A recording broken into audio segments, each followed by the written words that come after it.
Hello friends, कैसे हैं आप लोग। आई होप कि आप लोग ठीक होंगे, अच्छे होंगे। तो दोस्तों, आज हम लोग chapter number 1 some basic concept of chemistry में थोड़ा सा मूव फॉरवर्ड करते हैं और यहाँ पर देखते हैं नेक्स्ट टॉपिक हमारा परमाणु द्रव्यमान, औसत परमाणु द्रव्यमान व अणुभार। तो दोस्तों, इससे पहले डाल्टन्स के सिद्धांत और आधुनिक सिद्धांत में हम लोगों ने सीखा कि परमाणु व अणु क्या होते हैं। तो दोस्तों, अगर आपने वहाँ पर क्लियर नहीं कर पाया है तो यहाँ पर मैं आपसे बात करता हूँ कि परमाणु और अणु क्या होते हैं। तो ध्यान दीजिएगा, परमाणु जो है एक सूक्ष्मतम कण है, सूक्ष्मतम कण है जिससे पदार्थ बना हुआ है, और कह सकते हैं कि परमाणु पदार्थ का वह सूक्ष्मतम कण है जो मुक्त अवस्था में नहीं पाया जाता है और रासायनिक अभिक्रिया में भाग लेता है ना। इसकी परिभाषा यहाँ पे आपको दिख रही होगी दोस्तों। तो यहाँ पे परिभाषा आपको दिख रही होगी, परमाणु पदार्थ का वह सूक्ष्मतम कण है जो मुक्त अवस्था में नहीं पाया जाता और रासायनिक अभिक्रिया में भाग लेता है।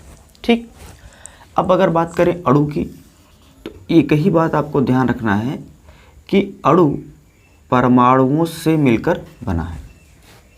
मतलब परमाणु से क्या बना हुआ है? अणु। तो कभी भी कंफ्यूजन नहीं होना चाहिए कि अणु से परमाणु बना है। अक्सर मैं बच्चों में देखता हूँ वो बोल देते हैं कि अणु से परमाणु बना हुआ है। नहीं दोस्तों, परमाणु से क्या बना हुआ है? अणु बना हुआ है ना। जैसे हाइड्रोजन का परमाणु है, फिर हाइड्रोजन का परमाणु है, तो क्या बन गया? हाइड्रोजन का अणु बन गया। हाइड्रोजन का परमाणु है, क्लोरीन का परमाणु है, क्या बन गया? HCl। ये बन गया HCl, जो बन गया ये हाइड्रोक्लोरिक अम्ल जिसे कहते हैं, और ये एक अणु है।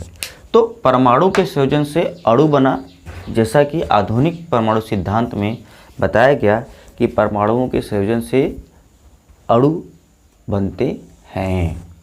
ठीक, तो वह कण जो परमाणुओं के संयोजन से बनता है और मुक्त अवस्था में पाया जाता है उसे हम क्या कहते हैं? अणु कहते हैं। पदार्थ का वह सूक्ष्मतम कण जो रासायनिक अभिक्रिया में भाग लेता है और मुक्त अवस्था में नहीं पाया जाता है उसे हम क्या कहते हैं दोस्तों? परमाणु कहते हैं। अब इन्हीं पर हम लोग क्या करेंगे, परमाणु द्रव्यमान क्या होता है, अणु द्रव्यमान क्या होता है, इस पर हम लोग बात करेंगे। तो देखिए दोस्तों, परमाणु क्या होता है? परमाणु बहुत ही सूक्ष्म, बहुत ही छोटा क्या है? कण है। तो इसके द्रव्यमान को मापना हमारे लिए क्या है? बड़ा ही मुश्किल काम है ना। बड़ा ही मुश्किल काम है।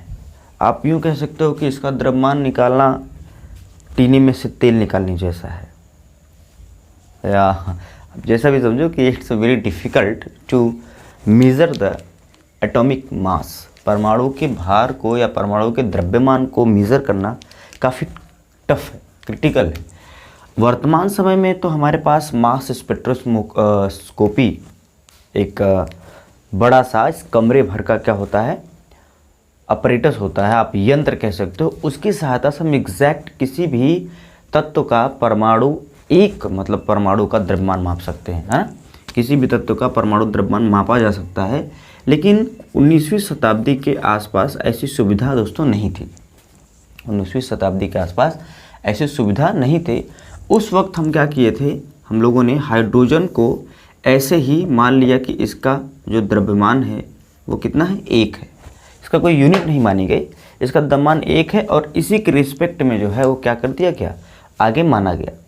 अब कहेंगे इसके रिस्पेक्ट का मतलब क्या है? जैसे मान लो जो 1 किलो बना होगा, 1 किलो आज बना है, वो तो एक मानक मान लिया गया है कि ये चीज़ 1 किलो है।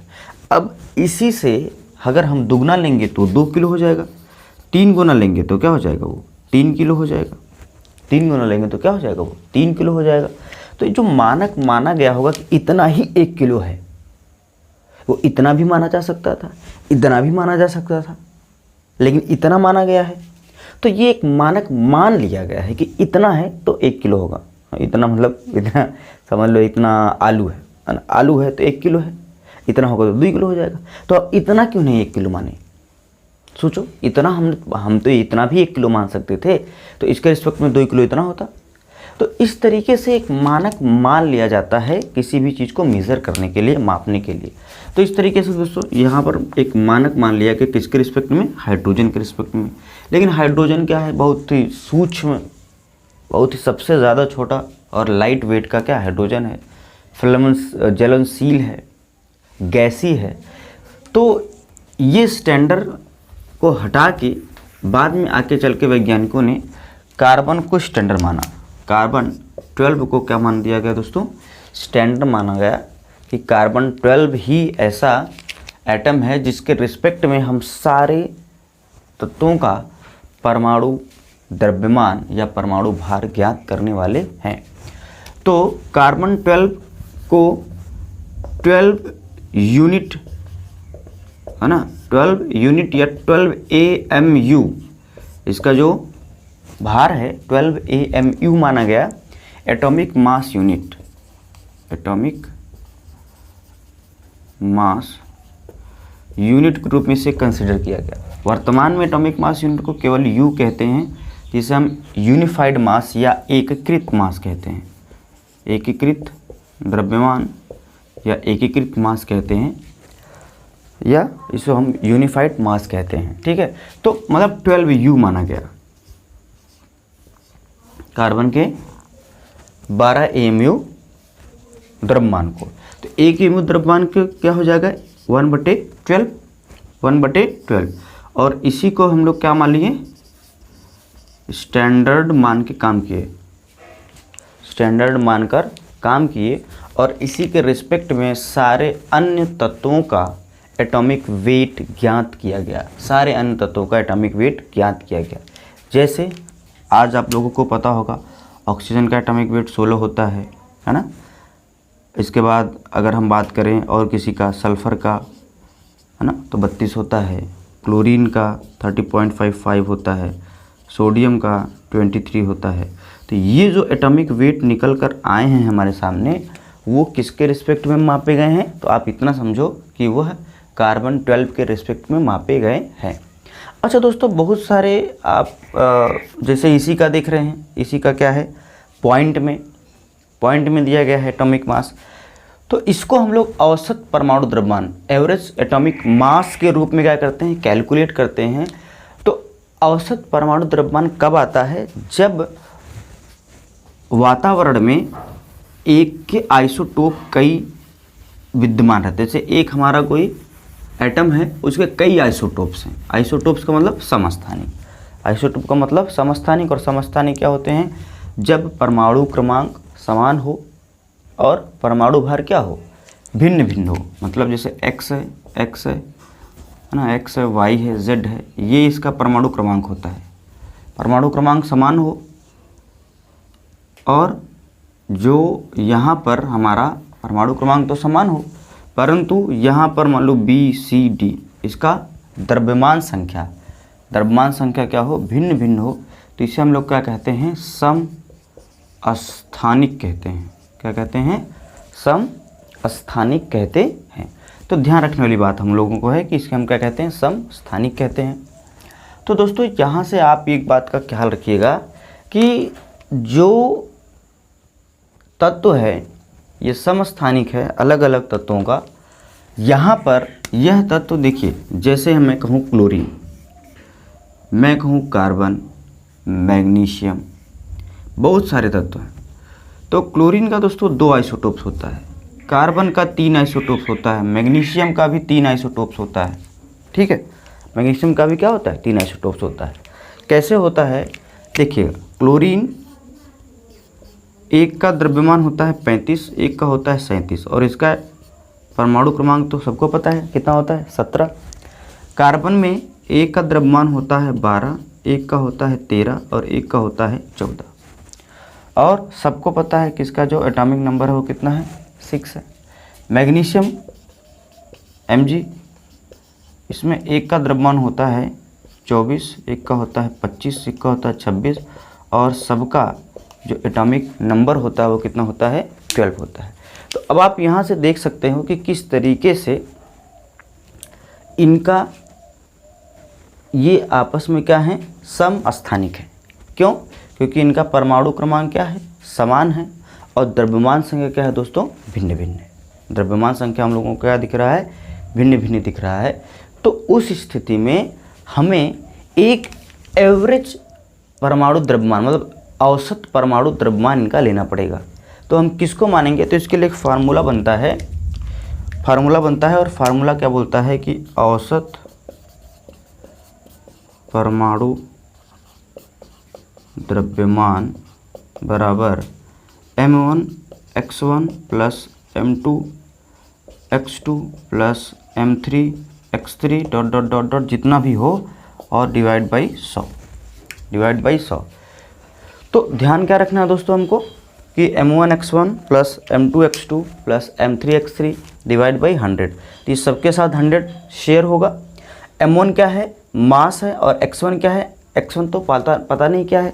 तो x1 हमारा जो होता है दोस्तों वो परसेंटेज होता है। x1 क्या होता है, वो परसेंटेज होता है कि कितना परसेंटेज यह वातावरण में हमारे आसपास अबंडेंट है, कितना परसेंटेज ये पाया जाता है। तो ये 75% पाया जाता है दोस्तों, और ये 25% पाया जाता है। और यही क्या है हमारा x1, और यही क्या है x2, ठीक है, x2। तो m1 क्या है, इसका मास, और x1 क्या है, परसेंटेज अबंडेंस, मतलब कितनी मात्रा में वातावरण में पाया जाता है। तो यहाँ पर केवल और केवल 2 ही आइसोटोप्स है, तो हम यहीं तक सीमित रह जाएंगे। जैसे इसके लिए 3 है तो 3 बढ़ेंगे, किसी के लिए 4 होगा तो 4 तक बढ़ेंगे, इसीलिए डॉट डॉट करके छोड़ दिया गया है। तो इसके लिए अपन क्या रख देंगे दोस्तों, इसके लिए अपन रख देते हैं m1 की वैल्यूज है कितनी, 35 गुणे x1 कितना है, 75 प्लस क्या हो जाएगा दोस्तों, यहाँ पर हो जाएगा m2 की वैल्यू कितनी है दोस्तों, m2 की वैल्यू है 37 इंटू इसका अबंडेंस कितना है 25 डिवाइड बाई 100। तो हम क्या करेंगे, इसका गुणा करके फिर इन दोनों को जोड़ के 100 से डिवाइड करेंगे, तो अपने को 35.5 U देखने को मिलेगा। और यही आपका क्या है, क्लोरीन का एवरेज एटॉमिक मास है। तो हम इन दोनों का एवरेज लेके जब क्लोरीन को लिखते हैं तो 35.5 लिख देते हैं। क्लोरीन को लिखते हैं तो 35.5 लिखते हैं। इस तरीके से दोस्तों हम इसका भी कैलकुलेट कर सकते हैं। इस तरीके से हम क्या कर सकते हैं, इसका भी कैलकुलेट कर सकते हैं। इसका परसेंटेज जो होता है वो 80%, 10%, 10%। इसका सबसे ज़्यादा परसेंटेज 80%, फिर 10%, फिर 10%। यहाँ पर कार्बन की बात करो तो सबसे ज़्यादा परसेंटेज में ही होता है 98.89%, और ये 1.10%, और ये तो बहुत ही कम होता है 2 × 10⁻²%, मतलब 0.001%। ये कार्बन 14 सबसे कम होता है, ठीक है। तो परसेंटेज लेके और इसका एटॉमिक जो मतलब मास दिया हुआ इसको लेके हम एवरेज एटॉमिक मास निकाल सकते हैं, और किसी एक तत्व के लिए वही एवरेज एटॉमिक मास का हम क्या करेंगे, फर्दर आगे यूज करेंगे। मतलब ये 3 हैं, 3 अगर मतलब समस्थानिक हैं तो तीनों का तो मास हम ले नहीं सकते हैं। तो कोई कार्बन का 13 रख देगा, कोई 14 रख देगा, कोई 15 रख देगा, तो कैसे काम चलेगा। तो इसके लिए हमको इसका एवरेज एटॉमिक मास निकालना है, और कैसे निकालना है, इनके मास और कितने परसेंटेज में वातावरण में पाए जाते हैं, तो इस फार्मूले से हम क्या कर सकते हैं, कैलकुलेट कर सकते हैं। तो दोस्तों परमाणु द्रव्यमान क्या था, परमाणु द्रव्यमान मैंने क्या बताया कि परमाणु के अंदर, अब थोड़ा सा और अगर डिटेल में बात कर दें तो परमाणु के अंदर इलेक्ट्रॉन, प्रोटॉन, न्यूट्रॉन होते हैं, जिनमें जो इलेक्ट्रॉन का भार होता है वो बहुत ही क्या होता है, सूक्ष्म होता है, इसलिए इसके भार को हम लोग निग्लेक्ट मान लेते हैं। इसका जो भार होता है 1.66 × 10⁻24 ग्राम होता है प्रोटॉन का, और लगभग इतना ही भार किसका होता है, न्यूट्रॉन का भी होता है। तो ये कुछ कायदे के मतलब देखने लायक क्या हैं, भार हैं। तो परमाणु का जो द्रव्यमान होता है वो असल में परमाणु का द्रव्यमान जो होता है वो न्यूट्रॉन प्लस प्रोटॉन के बराबर ही होता है। न्यूट्रॉन प्लस प्रोटॉन के बराबर ही होता है परमाणु का द्रव्यमान। परमाणु का द्रव्यमान न्यूट्रॉन और प्लस प्रोटॉन के बराबर होता है। तो इस बात को हमको क्या करना है, ध्यान रखना है। और न्यूट्रॉन प्रोटॉन बहुत ही क्या होते हैं, सूक्ष्म ये भी होते हैं। तो उस स्थिति में हमको क्या करना पड़ता है कि मास स्पेक्ट्रोमीटर की सहायता से आज के समय में हम एटॉमिक मास को मापते हैं, नहीं तो पहले हम कार्बन को स्टैंडर्ड मानते हुए उसके ऊपर और उसके नीचे तमाम जो हमारे पास तत्व थे उनके हम लोगों ने एटॉमिक मास को कैलकुलेट किया था, मतलब परमाणु द्रव्यमान को कैलकुलेट किया था। अब अगर किसी तत्व के समस्थानिक के रूप में उपस्थित होता है तो उस तत्व का हम औसत परमाणु द्रव्यमान लेते हैं। और औसत परमाणु द्रव्यमान कैसे कैलकुलेट करते हैं, वो इस तरीके से कैलकुलेट करते हैं कि उसका द्रव्यमान एक का और इसके बाद उसका जितना वातावरण में पाया जा रहा है, फिर उसका द्रव्यमान दूसरे का और फिर कितना वातावरण पाया जाता है। तो आप इन लोगों का कैलकुलेट करिएगा। मैं इनका परसेंटेज आपको बता दे रहा हूँ। 80% है, 10% है और 10% है। इनका मास तो आपको दिया ही है। इसका है 98.89, 1.1008 और है 2 × 10⁻²%। ठीक, तो आप इसका एवरेज एटॉमिक मास मतलब औसत परमाणु द्रव्यमान और इसका औसत परमाणु द्रव्यमान दोस्तों कैलकुलेट करिएगा। ठीक, तो ये हो गया परमाणु द्रव्यमान, औसत परमाणु द्रव्यमान। अब देखिए अणु भार, जैसे मॉलिक्यूलर वेट कहते हैं, ये क्या होता है, जब हमको पता है कि परमाणु के माध्यम से ही क्या बनता है, अणु बनता है, तो परमाणु के माध्यम से ही दोस्तों हम क्या कर सकते हैं, परमाणु के माध्यम से क्या कर सकते हैं, बोलो, परमाणु के माध्यम से ही हम अणु भार निकाल सकते हैं। जैसे हमारे पास CH4 आ गया, H2 आ गया, NH3 आ गया, CO2 आ गया, और यह एक अणु है और इसका हमको क्या पूछ लिया, अणु भार पूछ लिया।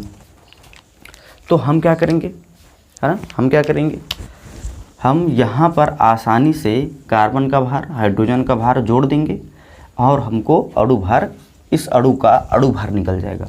तो कार्बन का जो एटॉमिक भार है, मतलब परमाणु द्रव्यमान है, वो कितना होता है, 12।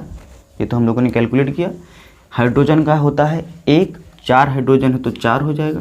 इन दोनों को जोड़ देंगे तो कितना आ जाएगा दोस्तों, 16 आ जाएगा। कितना आ जाएगा, 16 आ जाएगा। तो ये हमको बिल्कुल ध्यान रखना है। ठीक है, इसी तरीके से H2 की बात करें, है ना, इसी तरीके से H2 की बात करें। अब आपको दिख नहीं रहा, मतलब आपको याद अगर नहीं होगा तो 1 से लेके 30 तक जो एटॉमिक वेट है वो यहाँ पे आपको दिख रहे होंगे। 1 से लेके 30 तक एटॉमिक वेट आपको दिख रहे होंगे। तो आप 1 से लेके 30 तक ही परमाणु के भारों को याद कर लें, ये आपका काफ़ी हद तक काम करेगा। मतलब यहाँ इस 30 तक में जो आपको यहाँ पे दिख रहे हैं, इनको आप याद कर लीजिए, ये काफ़ी हद तक आपका काम करेंगे दोस्तों। तो इन्हीं परमाणुओं के भारों को जोड़ के अणु का भार निकाल सकते हैं। क्यों? क्योंकि परमाणु से ही अणु बना हुआ है। तो सिंपल सा दोस्तों हम इसको निकालेंगे। तो यहाँ पे आपको दिख रहा है कि हाइड्रोजन का 1 है, ऑक्सीजन का कितना है, 16 है। तो 2 हाइड्रोजन है तो 2 हो गया और ये 16, इन दोनों को जोड़ दिए तो कितना आ गया, 18। मतलब इसका जो अणु भार आ गया 18, इसका जो अणु भार आ गया वो क्या आ गया, 16।